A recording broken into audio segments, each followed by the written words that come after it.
Assalomu alaykum, hurmatli tomoshabinlar. Siz Fayzulloh Biolog kanalidasiz. Bugungi mavzuyimiz genetikaga kirish bo'ladi. Ya'ni biz genetika fanini juda ham ko'p eshitganmiz, lekin nimaligini yaxshi bilmaydiganlar bor.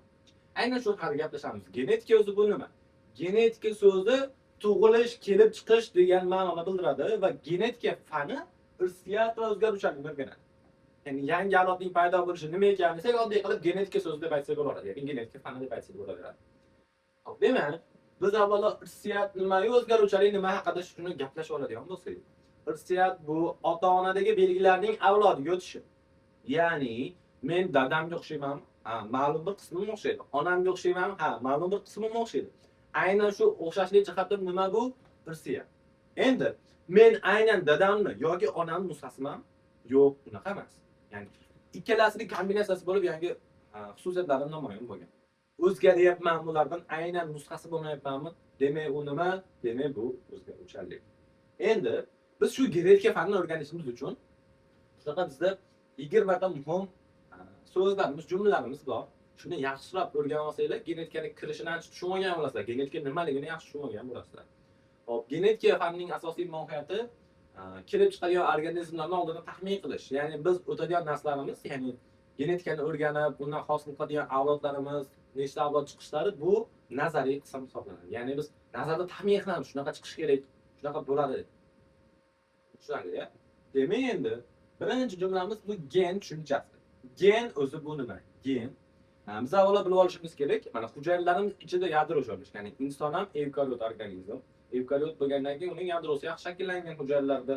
Endi yadro bu nima deydigan bo'lsak, yadro bu irsiy axborotlarni saqlaydi va nasldan naslga o'tkazadi.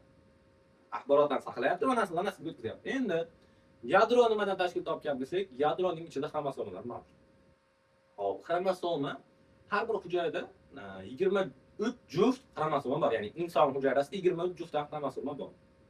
Hop, endi xromosomalar nimadan tashkil topadi deydigan bo'lsak, DNK va oqsilning bir-biriga qo'shilish natijasida hosil bo'ladi.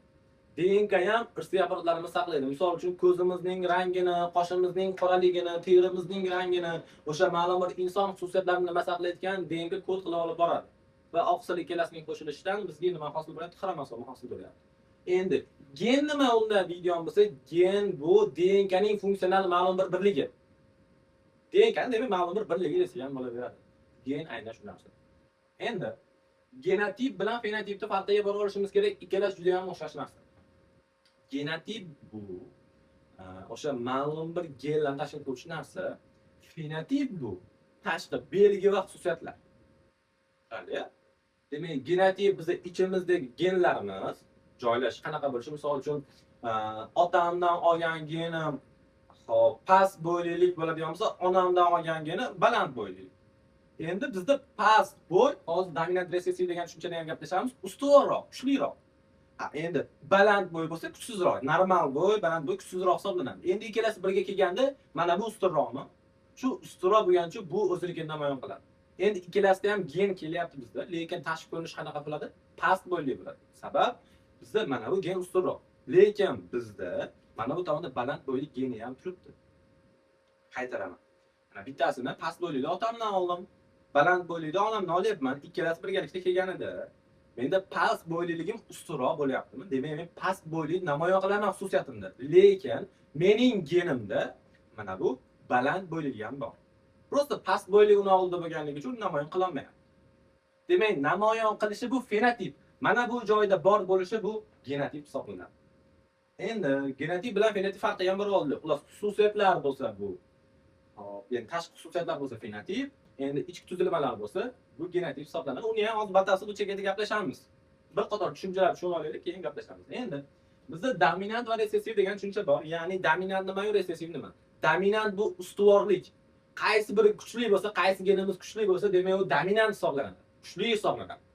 Resessiv bo'lsa kuchsizroq. Qaysi biri kuchsizroq bo'lsa, men hozir gaplashdik-ku, mana past bo'yligim ustunroq, kuchliroq dedim. Baland bo'yligim kuchsizroq dedim. Endi mana kuchliroq ustunroq chiqadi, yutib chiqadimi kuchsiz bilan urushganda? Demak, kuchlirog'ini nomi nima deb ataymiz ekan? Dominant. Kuchsizrog'ini nima deb ataymiz ekan? Resessiv. Endi dominantlar katta harf bilan belgilanadi.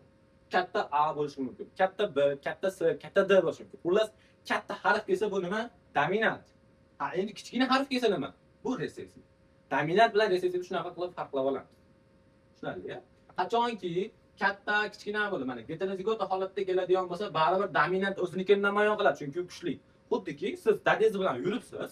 Dadingiz aytayaptiki, "Sen suv olmaysan" deyapti, "Men dada suv olib bering" deyapti. Baribir dadam aytgani bo'ladimi? Kuchliroqmi dadam? Ustunroqmi meni? Hop, meni fikrimdan ko'ra dadam fikri ustunroqmi? Demak, u dadam yurdi dominant, men yurdi resessivman. Mana bu ikkalamizning birga ketayotganimiz, heterozigota. Tushunarli-a? Endi gamma zigota dominant nima deydigan bo'lsak, ikkita kuchli genlar bitta joyda yig'ilib qolsa, bu dominant gamma zigota hisoblanadi. Ya'ni bu tomondan past bo'ylilik kelyapti, bu tomondan ham past bo'ylilik kelyapti, ikkalasi ham dominantmi? Demak, bu dominant gamma zigota degani. Heterozigota bilan gamma zigotaga e'tibor beramiz. Mana hetero va gamma. Hetero degani har xil degani, bitta katta, bitta kichik. Ya'ni har xil degani. Zigota bu urug'langan tuxum qo'yadi.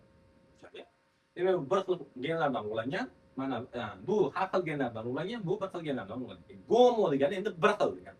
Zigota aytganimdek urug'langan tuxum qo'yadi. Dominant degani dominant bir xil, resessiv degani resessiv bir xil degani. Bu yerda mana gamma zigota resessiv bo'ladi. Biz sizlar bilan tepada gaplashdik, dominantlar katta harf bilan, resessivlar kichkina harf bilan belgilanadi dedik. Ama B'mi, S'mi, D'mi farqi yo'q buni. Tushunarli-a? Hop, demak, gomo bir xil degani ekan, hetero degani har xil degani ekan. Dominant degani kuchli, resessiv degani kuchsiz hisoblanadi. Endi bizda mana bu harf bor ekan. P harfi bilan belgiladi, ya'ni parents degani, ya'ni bu ota-ona hisoblanadi. Biz ota-ona genotipga nima deb qo'yamiz? Parents deb P belgisini qo'yamiz. Va ota-ona degan ma'noni bildiradi.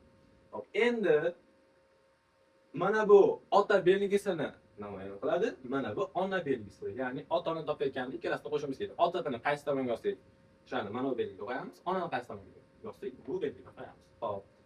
X nima deydigan bo'lsak, X bu chattishtirish belgisi hisoblanadi. Ya'ni bir tomonga otani genotipini yozdik, ikkinchi tomonga onani genotipini yozdik. O'rtada men borman, demak men X bo'lishim kerak. Ya'ni chattishtirish belgisi bo'lishim kerak. Yaxshi. F1 nima? F1 mana bu ota-onaning bolasi, birinchi avlod hisoblanadi. Yozib qo'yganman. F1 bolasi, ya'ni birinchi avlod. Mana bu ota-onaning bolasi bo'ladi. F2 endi bu nabira hisoblanadi. Mana unga nisbatan nabira. Ya'ni ikkita F1 avlod o'zaro chatishdan nima hosil bo'ladi? F2, ya'ni nabira hosil bo'ladi. Uchinchi avlod, ikkinchi avlod hisoblanadi. Endi F3 uchinchi avlod, F4 to'rtinchi avlod hisoblanadi.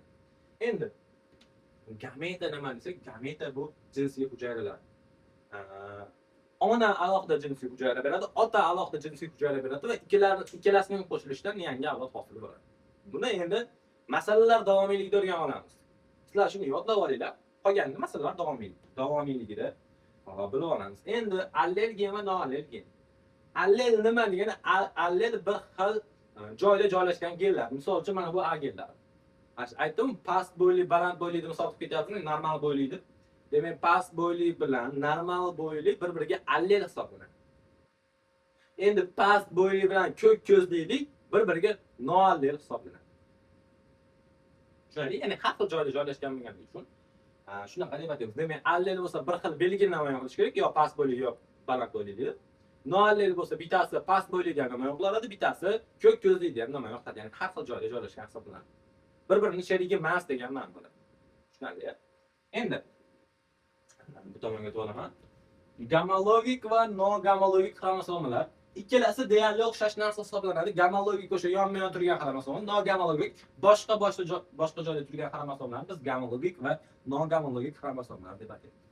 Endi bizda ikki xil tushuncha bor. Avtosoma va jinsiy xromosoma hisoblanadi. Avtosomaga ta'rif beradigan bo'lsak, avtosoma erkakda ham, ayolda ham hammasi bir xil bo'ladi va insonda jami 44 ta avtosoma bor. 22 ta avtosoma bitta jinsiy hujayraga, yana bitta 22 ta xromosoma, yana bitta jinsiy hujayra bilan doim birga yurishadi. Tushunarli? Endi jinsiy xromosoma bu erkak va ayollarda farqlicha bo'ladi. Ikkalasini ajratish uchun nimadan foydalanamiz? Jinsiy xromosomalardan foydalanamiz. Nima uchun men avtosomani yozdim, nima uchun jinsiy xromosomani yozdim? Avtosoma ham ma'lum bir belgilarni kodlaydi. Jinsiy xromosoma ham kodlaydi. Ya'ni shuni namoyon qiladi. Endi erkaklarda mana buni o'rnalish bo'pti. Xo'p. Erkaklarda XY bo'ladi, ayollarda XX bo'ladi va nomlari uzuncha chalkashma ochlik bo'lib qolibdi. Bu yerda gamma emas. Ikkalasini o'rnalishib qolganmiz. Mana bu joyda Heterogameta. Mana bu joyda homogameta deb ataladi. Nima uchun unaqa deydigan bo'lsak, mana bu hujayralar ikkalasi ikki xilmi? Demak, bular har xil bo'lgani uchun heterogameta. Mana bular bir xil bo'lgani uchun gomo, ya'ni gomoda bir xil bo'ldi, heteroda har xil bo'ldi. Mana bu x, y ham ikkalasi ikki xilmi? Demak, bu heterogameta. Mana bu x, x mi? Ikkalasi bir xilmi? Demak, bu gomogameta deb hisoblanadi. Endi bu kimda? Bu insonlarda. Insonlar teskari bo'lgan vakillar ham bor. Misol uchun sudrali guruchlarning ba'zi bir vakillarida qavsishda berib qo'yadi. Misol uchun gekkolarda tushgan milliy sertifikatda o'sha. Endi qushlarda va ayrim hasharotlarda, kapalaklarda shularda insonlarnikiga nisbatan teskari bo'ladi. Ya'ni erkeklari gomogametali, urg'ochilari heterogametali bo'ladi. Tushunarli-a? Hop. Endi masalalar kelganda mana bu jinsiy xromosomalarga belgi va xususiyatlar tekadi. Shularni yaxshilab o'rganib olamiz. Endi biz sizlar bilan dominant, resessiv degan tushunchalarga gaplashgan edik. Kelinglar shu bitta past bo'yli bilan baland bo'yli, ya'ni normal bo'yli odam chashtirib ko'ramiz. Qanaqa bo'ladi u desak? Birinchi javob turib katta A, kichkina a. Endi mana bu gen bilan bu gen haqida gaplashsak, mana bu genni otasidan olyapti. Mana bu genni onasidan olyapti. Tushunarli-a? Demak, bitta kimdan kelar ekan? Otasidan, mana bu kichkina qayerdan kelar ekan? Onasidan kelar ekan. Endi u mana bu chashtirish belgisi, mana bu joyga deb parents deb belgi qo'yamiz. Tushunarli? Bir-biriga yaqin bo'lib qoldi. Endi tushunib olasizlar. Bundan buyon parents degan belgi, ya'ni ota-ona belgisi. Mana bu otaning gametasi, endi uylandi kimgadir. Unda ham gen shunaqa. Ya'ni uni ham otasi past bo'yli, onasi normal bo'yli. Uni ham geni qanaqa bo'ladi? Mana bu kattani otasidan olgan bo'ladi, mana bu kichkinani kimdan olgan bo'ladi? Onasidan olgan bo'ladi. Endi avlod qanaqa olamiz desak, avlodni birinchi mana bu tepadagi genni olaylik. Mana sizlarga oson bo'lishi bunaqa jadval chizib olaman. Chizganimda birinchi mana bu gametani beraman, ya'ni jinsiy gametani beraman. Berganimda katta A o'zi tushadimi? Tushadi. Endi undan keyinchi qanaqa olishi mumkin? Kichkina olishi mumkin. Endi mana bu joyga men otani oldimmi, demak otani belgisini qo'yishim kerak. Pastga kim olyapti? Pastga onani olyapti. Endi nima qilaman? Bundan ham bitta katta keladimi? Gameta jihatdan endi kichkina keladi. Bundan avlod oladigan bo'lsam, katta, kichkina a, katta, kichkina a, kichkina. Endi mana bu uchalasi qanaqa bo'ldi? Hozir boshqa markaga olaman. Mana bu uchalasi qanaqa bo'ldi? Bu uchalasi endi past bo'yli bo'ldi. Nimaga? Chunki katta bor. Hop, mana bu qanaqa bo'ldi desak, bu endi baland bo'yli bo'ldi. Chunki u yerda katta yo'q, ustuvor yo'q u yerda. Demak, baland bo'yli, ya'ni normal bo'yli namoyon qiladi.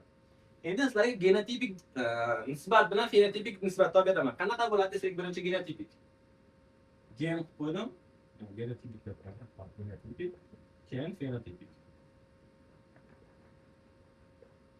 Genotipik nisbat ikkala gen bir xilmi, ya'ni kattami? Demak, genotipik bitta. Mana bu ikkalasi bir xil, ya'ni bittasi katta, bittasi kichkina. Demak, ikkita. Buni ikkita bo'lganligi uchun mana bu qanaqa? Ikkalasi ham kichkinami? Demak, bu bitta. Demak, genotipik nisbat qanaqa? 1 2 1 nisbat kuzatilar ekan. Ya'ni bitta, ikkita, plus bitta dominant gamma zigota, ikkita heterozigota, bitta resessiv gamma zigota hisoblanadi. Endi fenotipik nisbat qanaqa bo'ladi? Endi biz tashqi xususiyatlarga qarashimiz kerak, geniga emas. Hop, mana bu qanaqa bo'yli bo'ldi? Past bo'ylimi? Bu ham past bo'yli, bu ham past bo'yli. Past bo'yli nechta bo'ldi demak? 3 ta bo'ldimi? Yozamiz. Fenotipik nisbat 3 ga. Mana bu qanaqa bo'y bo'ldi? Baland bo'y bo'ldimi? Demak, 1 dona chiqdi. Shuning uchun 3 ga 1. Demak, genotipik nisbat 1 2 1, fenotipik nisbat hop 3 ga 1 hisoblanadi. Genetikaga kirish uchun sizlar mana bu jumlalarni yaxshiroq o'rganib olsanglar bo'ldi, xudo xolasa. Menimcha mana bunga ham shundaylar. Hop, endi genetikani kim fanga olib kirgan desak, genetikani birinchi bo'lib va Betson fanga olib kirgan 1906-yilda. Undan keyin genetikaga kim asoslagan desak, Mendel asoslagan, xudo xolasa. Ikkinchi qism video darsligimiz Mendelning birinchi, ikkinchi, uchinchi qonunlari haqida bo'ladi. Shuning uchun kanalimizga obuna bo'linglar va like tugmasini bosib qo'yinglar. Agar yoqqan bo'lsa like, yoqmagan bo'lsa dislike tugmasini bosib qo'yasizlar. Hammaga xayr, yaxshi dam olinglar.